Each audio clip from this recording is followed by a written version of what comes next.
planet shqiptare të drogës me mbështetje nga qeveria shqiptare janë, edhe koha do provojë, edhe në Shtetet Bashkuara të Amerikës, edhe në Australi, edhe në Azi dhe në vende tjera.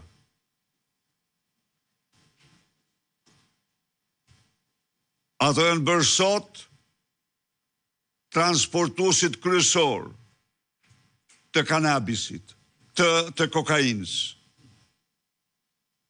Miliardierët më të shumë të kokainës. Kurse shqiptarët, qytetarë shqiptarë, përjetojnë një narkodiktaturë. Ato diktojnë rezultatin e zgjedhjeve. Kanë futur në parlamentin aktual 28 deputet me listë.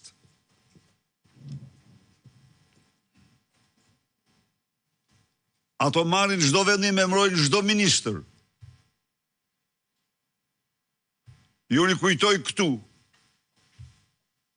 se Ergjys Agasi për llogari të bandave dhe të tij ka larguar nga detyra 3 ministrat brendshëm.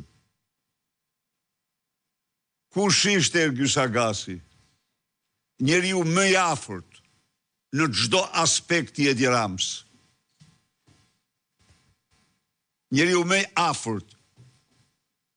Njeriu që mirë të pengje për Edi Ramën dhe që organizon të sjell peng edhe Arben Ahmetajn për shkak të denoncimeve që i bën ai nga Lugano.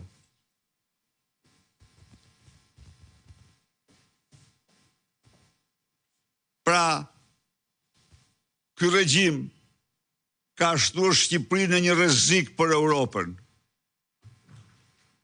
Imagjinoni ju se çfarë është ky regjim për qytetarët e vet.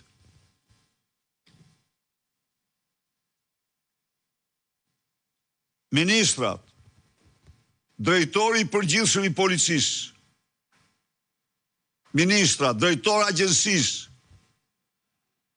janë që të gjithë të lidhur ka me xhep me klanet e drogës. Sepse padrinoja i vendit e konsideron drogën si rrugën e zhvillimit. Ka shtruar Shqipërinë në lavatricën më gjigande të larjes parave të drogës në Europë.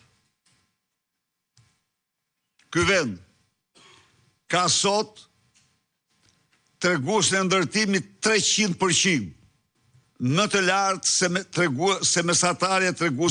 treguesi mesatari i ndërtimit për Bashkimin Evropian. 300%. Çmimet janë stratosferike, ndërtimet nuk kanë të ndalur. Imagjinoni ku po shkon vendi ynë.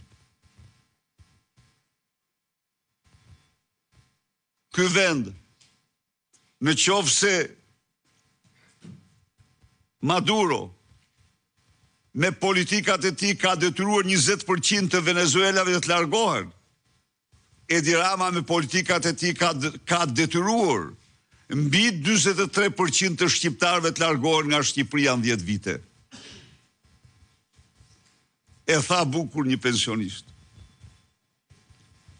që jetonte me remitencat që i vinin. Ky tha, ma shkatroj euron. E kisha rreth 1400, 1380, tani e kam me 960. Imagjinoni se si ati po thuju për gjysmë muaj pension që i dërgonin familjarët. Pa llogaritur këtu, me mira ndërmarrje eksporti që të gjitha punojnë me euro, falimentuan. Dhe ata që falimentojnë, ata nisën drejt Europës për i kafshat për një punë. Me mira punëtor, intelektual, 720.000 të ri. Sot, shqiptarët kanë treguese lindshmërisë më të ultin në botë për shkak të migracionit, sipas Organizatës së Kombeve të Bashkuara. Kanë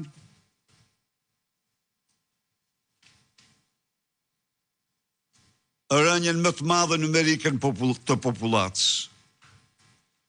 Kanë prej vitit 2018 një vdekshmëri mira qytetarët me vdesin më shumë se sa lindin. Kombi është në rrugën e zhdukjes. Edi Rama ka përqendruar çdo pushtet në dorët e tij.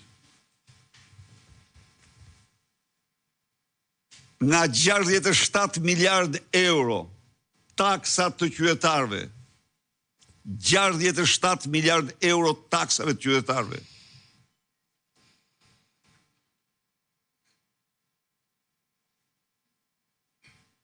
Po të zbresim 8 miliard euro